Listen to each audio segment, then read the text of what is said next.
Hi,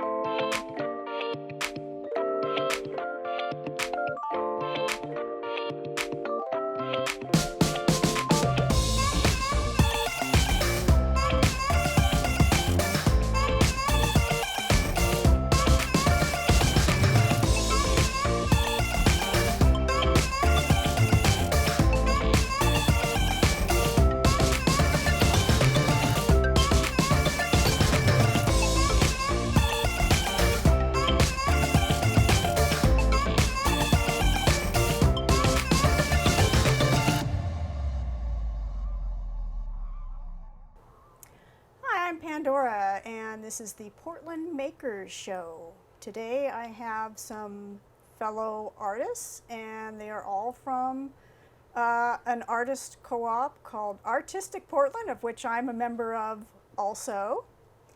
And we have jewelry artists today. There's Becca, Beth, and Heather. So Becca, you were telling me about the different styles that you do. You said you did a traditional metalsmithing, and what was the other one? So I do traditional metalsmithing, and I also do some sort of more free-form, organic, or what I refer to as free-form casting, where I'm actually melting sterling silver, and then I sort of smash it down, and I'm creating essentially a flat piece of metal that has all kinds of interesting textures. I use, for the most part, fire brick, which is a material that goes into kilns that can withstand a very high temperature. And out of that, I then cut out shapes, and I make things like wings. This is out of silver that's been patinaed. It's got a liver of sulfur, so it gives it that beautiful color, and you can see the texture there. I use a jeweler's saw to cut in the little details of the wings, and then the body is actually made using bronze casting grain. Casting grain is a material that is used to do traditional means of casting, which I don't do. So I essentially take the grains, melt them together, and I form these little interesting shapes. So it's sort of two styles. It's two styles of jewelry. And what is your style, Beth? Well, I use different methods. Again, I use very traditional metalsmithing techniques. Everything is hand fabricated. So I use saws, I use hammers, I use a torch, and I melt metal, I solder metal together, I set stones, and now I also cut my own stones. This one I found the stone in Baja on one of the islands down there, and it's a type of jade. Beautiful. I just thought it was pretty, so I brought it home, and I now have what's called a cabbing machine, and with 6 wheels, and that allows me to cut and to carve and polish stone. Very nice. And Yeah. what style do you do, Heather? I think that's really cool that she can cut her own stones because it's Thank just you. another way of adding, your own stamp on things, and I'm always all about that. Absolutely. I'm kind of a non-traditionalist, but also uses traditional techniques. I'm an autodidact. Everything I know I've taught myself, so I really don't know what the, rules of the jewelry game are. I just kind of explore, and whatever works, and whatever doesn't work, I try to rewrite that. But I do a lot of the same techniques as Beth. I use my torch is my favorite tool. I use it constantly. And hammers, lots of hammers. But I like to melt. That's my favorite thing, is just melting, and fusing metals together. And this necklace is 50 thin wires making a necklace. Yeah, you can't really tell there. Exactly, and Yeah. same with this bracelet. Amazing. So it's this fusing technique. And I like things to be very, non-objective, organic, and if possible, at least a little bit asymmetrical. Then that way I don't have to think about perfection ever. And And you said yeah. you have several lines of. I'm currently working in 10 different lines. Wow, that must keep you really busy. It does. It does. So I mean, it's interesting. It makes you art making for me, and I'm sure for everybody else here too, it's a call and response process. And what we're constantly doing is solving problems that we set up for ourselves sometimes, True. problems that the alchemy of Yes. metal presents to us. And so, I just pull forth the things I want to play with, and when I bring them together, they put out a call, and then I respond to that call, and then I do some sort of action, and then it responds, and then I respond, and then it calls, and I respond, and it's this wonderful back and forth of making. And I only make one of a kinds. I never make the same thing twice. And I think you said the same thing. Yeah, Are you yeah. about the same way? Some of my more technical pieces I'll replicate, Okay, but the organic ones, no. Very, yeah, because even if you wanted to, you couldn't. You couldn't, Right. yeah. Yeah, They're all Right. different. For example, with a lot of this or this type of thing is reticulation, again melting. Yeah. And when you start working with metal and a torch, and you add the heat, the metal starts to do what it wants to do, and very subtle changes in temperature or distance or the width of the flame. All of those things affect it, and so it's Right. impossible to duplicate. Right. And it's Absolutely. because you're actually changing its molecular Right, structure when you heat it, and when you hammer it, you do the same thing. And a lot of people don't realize that. They think we're just bending stuff, or Right. and we're actually taking it, like I take it to a liquid state almost all the time, and then stop just short. And with the reticulation, you're bringing that fine silver to the surface, and then you get to watch it dance on that surface, which is so Yes. cool. Very cool. And then when you pull that heat away, it just gets nubby. Yeah. Yeah, it's so Yep. cool. Yeah. I was just noticing we're all wearing silver today. It to be the color of the day. I do see you have some sort of a hammer there. What do you do with that? Well, I do have a hammer, and it's just a basic hammer that you buy at the hobby store or the home supply store. And I've got a great hammering surface that's a steel block, and my favorite tool, which is a pair of tweezers, which sounds really funny.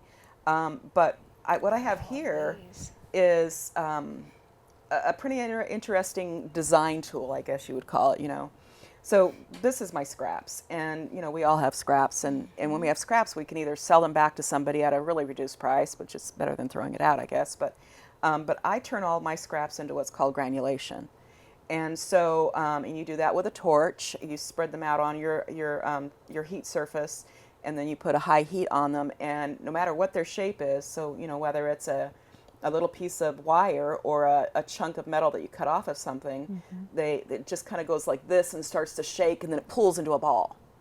And so that's what this is, with all the fire scale on it. It's black. And then I put it in the pickle. It is so much fun, isn't it? Yeah. I put it in the pickle, which turns this kind of pinky white.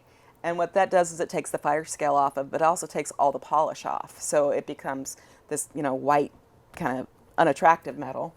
And then I throw it in my tumbler, which makes it nice and shiny. I put it in the tumbler for about 12 hours. And then I often smash it. So the jewelry, these two pieces here, this one has the smash granulation, and I call this line stepping stones, whereas this one just has all the granulation. So tons and tons of little balls. And so yeah, I smash it one ball at a time, and from the itty bitty tiniest balls to balls that are as big as a ½ inch across. Yeah. Beautiful. Nice. and you also have a hammer. I do. Same concept. This is one of my favorite tools. I have some more expensive forging hammers, but something about, I don't know, you have to find the right weight and the right, I don't know what it is, but yeah, this is just a regular old hardware Yeah. store hammer, and it's my favorite. I was going to say, if you came into each of our studios, you're more likely to see probably at least 20 different hammers, Yeah. because Ooh. they all Do have different different things. shapes and weights, and they're made out of, some are made from wood, some are made from steel, and so they all have different purposes. So And you've some are got teeny tiny hammers. 20 and hammers then? Any other A tools few that more you than use? 20. Oh gosh. What's your favorite tool?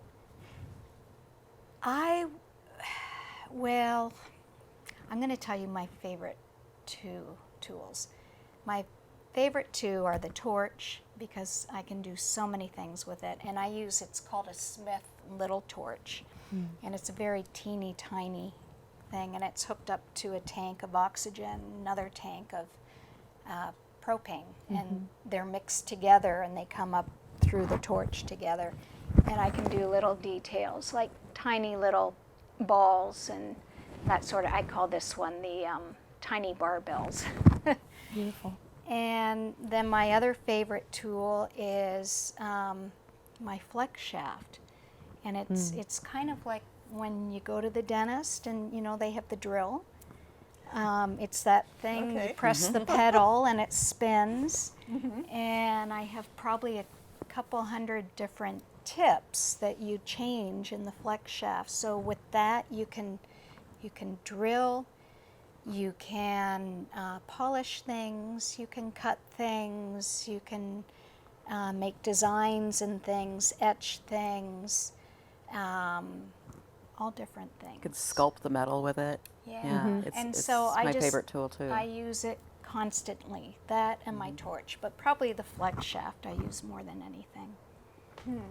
And what are these things? So this is a disc cutter. This is one of my favorites. It's by Pepe Tools, really fantastic brand. And essentially what this does is it cuts out little disc shapes. It's very heavy. And I use it to make, for example, a pair of earrings like this. So what I was describing before with the smashed textured silver, I'll make that and then I'll pop it into this guy, this kind of thing. This opens up, and then you put the metal in, and then you use one of these, and you use a little wax, which is used as kind of a lubricant. This goes down, and then you slam out the metal, and it pops out. And then I'll move on to my next tool, which is a doming or a dapping block. So what I do after I have that little disc of metal is I will put it into this type of a shape. So I'll put that little disc right down into the bottom, and then I'll take one of these guys and hammer over the top, and that creates a little dome shape, which I then solder a little post onto using my micro torch, and then I get this little earring, and I call these moon craters. They look like little craters of the moon. And that one I noticed has some different colors on it. So yeah, this is patina, and I love to color sterling silver. There's a product called Liver of Sulfur, and it comes in a couple different forms. I use it in a gel form. It's this dark brown gel, and it smells terrible. Makes your whole house smell. You open the Like thing, rotten and eggs. it'll just fill the air with awfulness. So you have to be very careful on how you use it.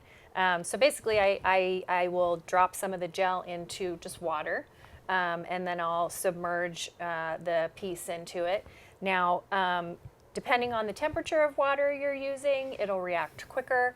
I use cool water, and it'll go through sort of a rainbow of colors. So this is not oxidized for all that long of a time. So you get these gold and purple. Sometimes you can get some blue color, and then you remove it and you neutralize it with a little baking soda and water. Now, if you continue that process, you get all the way to like a gunmetal gray, which can kind of appear kind of blue under the surface, but essentially you can oxidize a piece of sterling to almost completely black Really? with liver of Okay. sulfur. It's So how long would this color take? probably about 3-4 minutes. Okay, so Yeah, pretty maybe quick. not. It depends. It depends Yeah, yeah. on the temperature of the water and the size of the piece, and it's not necessarily a super predictable thing. Right, As yeah. Yeah, so you many, just kind of have you to just keep kind of testing it you experiment, and and you Yeah. can strip it right off and start over if you have to. Right. So. Right. Yeah. This is done in the liver of sulfur too, and I like that deep dark charcoal, and I tend to soak it, take it out, wash it, and then soak it again, and it Yes. keeps getting darker. But if you don't take it out and wash it, Right. something happens with the surface and it doesn't absorb anymore, basically. But and then I like to sand off the high edges so that you get that relief, and that's one of the cool Absolutely. things about it is that you can sand particular areas to show that silver through. It doesn't have to be like a solid gray. So I think that's really cool about it. Yeah. gives it a more dimensional look. Exactly. Dimensional, Exactly. Yeah. Yeah. Yeah. All these So- different processes. Now, Beth, I noticed some of yours are very, very shiny. Yeah, I do. I kind of like to use both methods. This is actually oxidized. First, this edge is not only reticulated but partially melted, and that's where you get the real waves around there. And then I oxidized the whole thing. Amazing. And then I shined up the border and just the edge of the bezel just to kind of highlight it a little bit. And did you use your flex shaft for that? No, that I did. Let me think. I did that by hand with a. Oh, I did end up coming back with the flex shaft. Yeah, but I first did it by hand, and then I did use a flex shaft to get in here because you can use different tips that allows you to access tiny areas without affecting neighboring areas, if that makes sense. Absolutely. So this is oxidized and then polished, whereas something like this, and I use a lot of mixed metals. So these are both, the bezels around the stones on these rings are 18 karat, and then I do a silver band, and they're actually on a silver base as well. And this particular one I took to a high polish. I just thought it looked kind of neat that way. And when you do the high polish, are you using that flex shaft again, or are you using your tumbler? No, I don't use my tumbler for polishing. Really? Okay. Except for little things like this. Okay. I use the flex shaft, and I use a polishing compound, which is super, super messy. And you have a cotton buff that you put onto the flex shaft, and you put the compound on the buff, and then you polish it up. And so it actually is, it has some grit in it, and so it's making a very, very fine finish on the metal, and that's how it polishes it. And whereas this one, I've kind of done a combination, little etching in here around the bezel, and then the inside of the band I took to a high polish, but then the outside I made a more satiny finish. So I used an abrasive buffing wheel on it. Beautiful. On the outside, and that just gives you, I like to have the contrast in the finishes, the satin and the polished. It's interesting. Gorgeous. Yeah. Oh yeah, Thank you. it's very, very shiny, and then it's got a brushed look to it. Yeah, and then As the opposed to that bezel one. is shiny as well on that. The gold part around Okay, the yes. stone. Yeah. Yeah. Wow. Really nice. Thank you. And then we have this big ring here. Wow. So this is actually, this requires no metal smithing whatsoever. This is a process that I sort of, I guess you could say, stumbled upon when I was doing some random research on the internet. So this is electroforming. I don't actually do the electroforming. I send this away and I have this done. I have a gentleman in Sonoma, California, and he does the forming. So essentially, this starts with a stone. This is an agate. I build this entire setting around the agate using a 2-part epoxy clay. And it's got a really soft texture. It's 2 different parts, just like a liquid epoxy that you combine, and then you have about an hour's worth of working time before it will harden. So I form the ring around a mandrel, and I essentially just sculpt this setting around the stone. It then has to be sealed with a special type of glue, and then I paint it with a silver conductive paint, which essentially is liquid. It actually has silver in it, and then it gets submerged into a chemical bath that uses cyanide, so it's somewhat of a toxic process, and it uses a computer electrical current, and essentially what happens is it plates. So it's fine silver, which is a little bit different from sterling silver. It's more of a pure silver alloy. And you can kind of tell around the edge what happens is it just sort of, it plates and it grows these really interesting little textures. Oh, okay. So this is a new development, and I'm super excited about it. I've only done 2 of these rings, and I've done some other pendants. So yeah, I'm super happy with the results. Yeah, it has more of a, this is that process that you use, whereas this would be just the plain silver. That's Exactly. cut from, like, this is cut from sheet metal here, just a flat piece of Oh, silver. really? Okay. Yep. I'll give those back to you. Sure. This one's really cute. Well, you know where to find it. Yeah. I do a lot of shopping there. Yeah, I'm sure. Yeah, anybody else have anything they want to, we have a couple more minutes left if you want to show something. I just want to talk a little bit more about process, because I don't think a lot of people, the buyer of jewelry, understands, you know, the alchemy of metal and what we have to put it through. Like most people don't know that silver gets soft when you heat it, and you have to harden it again. And you can either harden it by what's called work hardening, by using hammers, or you can harden it by putting it in a tumbler. And a tumbler is just a little case that has some sort of shot in it. Mine happens to be stainless steel, and it just turns and tumbles and tumbles and rotates, exactly. And it hardens the metal again. So we can take this soft piece of jewelry that would have no longevity and make it hard again. So that's one thing. But the interesting thing is that here we have, you know, 3 very diverse styles of making jewelry, and we're all using old world techniques. You know, when you go to the jewelry store, the big box jewelry stores, you're buying jewelry that is made by machinery. You know, it's made with lasers. They don't torch anything anymore, so they don't have to do any cleaning.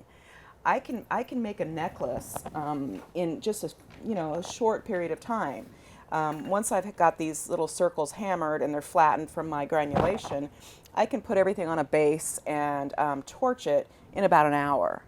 But then I have to sand the edges so that it follows those curves of my base metal, and I have to basically carve or sculpt it away using my flex shaft, and that takes about another hour. And then I have to clean it, and that takes another hour. So, you know, the design and the making is one thing, but then all the finishing that we have to do. We have so much finishing to do. And I think that actually, sorry to interrupt for a second, That's all right, but no. I think the finishing is, in a way, one of the most important It things. is, Absolutely. yeah. It's the And presentation. that's what distinguishes Good jewelry someone who, yes, yeah, from not so who good jewelry. really Yeah. is carefully, you know, putting together a beautiful piece of jewelry from someone who maybe, you know, a little more production line type thing. I think it's so much nicer to get something that's handmade that you know that person, you know, put together themselves and wasn't just mass produced. Yeah, It's a much means nicer so gift much too. more. Yeah, absolutely. Well, it's Yeah. provocative to take something, whether it's a piece of jewelry or a handmade coffee mug, and put your hands where the artist's hands have been. So every morning I start my day with a handmade coffee cup, and it's like communing with the artist that made it. And when I make jewelry, I think about how it's going to dress the body, and who's going to wear it, and how it's going to make them feel when they're wearing that only piece of jewelry. Nobody else is wearing that piece of jewelry. They know that when they come into my booth at the market, that they're going to walk out with a piece of jewelry that only they own. And I'm excited because it's a piece of jewelry that only I made, and I only made it once. Yeah, one of a And kind. yeah, it's just so cool. And it's such an honor, too, to have someone appreciate your work of art.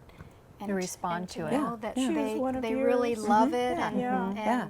You And know, it makes them people- feel good Yes, when they we put it on hear their back body. from Yeah. people and they say, Yeah. "Oh, I wear your ring every day," or Yeah. you know, it's so gratifying, the whole process. And it's so nice too to just buy something that's local and support your local economy. Right. And so we all have businesses. What is your business name? Becca Paisley Designs. And is there a web address? I'm on Etsy. It's actually Becca Paisley Design. They wouldn't let me have the S, so it's just Becca Paisley Design on Etsy. And then I do a little bit of Portland Saturday Market. Heather does as well. Oh, And then I'm just going to be focusing on the co-op. So that's going to be my primary business location, I guess Yeah. you could say. And my company is called Delicate Filaments, and I'm at Artistic Portland, which is downtown. But also I have a studio not far from there, Southwest 3rd and Taylor. Or, excuse me, not Taylor, Alder. Artistic Portland is Taylor. We'll have to come visit your And studio yes, too. yeah. And then I also sell on Etsy, and with Etsy it's delicatefilaments.etsy.com. And do you have a web address also? No, that is it. That's my website, That's is the Etsy shop. your home, Delicate, yep. And then Instagram too, Delicate Filaments. And I sell, actually it's kind of fun. I can sell a lot of things, maybe other people do it too, directly through Instagram. It's incredible now Heard with about all the that. different Yeah. possible places to market and sell your jewelry, and to people all around the world. With the internet, it's just changed Exactly. everything. Yeah. It's a whole different thing. And do you have a web address? I do. My business name is Wild Heather Design, and it's wildheatherdesign.com.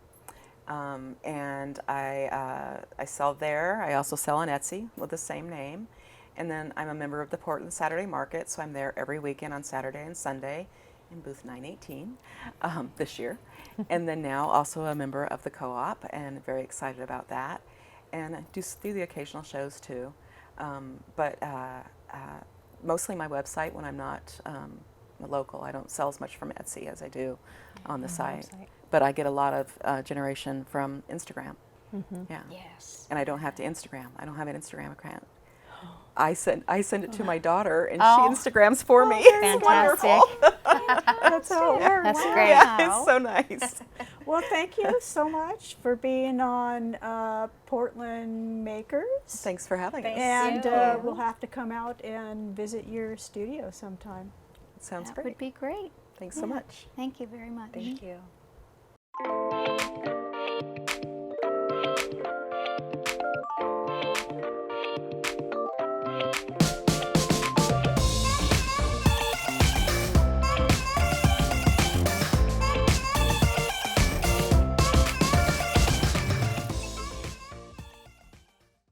Say, is that okay? Sure. Do you want me to say anything? Yeah, say what you just say Okay. what you said. Okay, we're just ad-libbing it. We'd love for you to support our show if you like what you've seen today, and this is how you can. You can support us on Patreon with a monthly donation. It's patreon.com/PortlandMakers. That is not the patriarchy, so don't worry. I'm not sure I like that. I don't think you should say that either. If you like what you've seen on Portland Makers, please subscribe to our YouTube channel.